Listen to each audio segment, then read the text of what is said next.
Lanek suposatuko dute aipatutako etxebizitza komunitarioa abian jartzea, 14 plazekin, eta horrela 2015ko gizarte zerbitzuen zorroak udalerrirako agindua edo duena betez, ezta?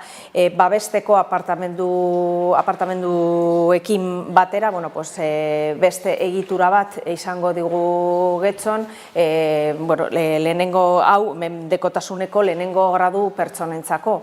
Hau etxebizitza hau urrengo batean edo aurrerantzean esango dugu nola egin behar dute pertsonek sartzeko, gizarte zerbitzuetatik izango da bidea, eta aurrerantzean esango dugu pausuak eta bete beharrak eman behar diren etxebizitza honetan sartzeko.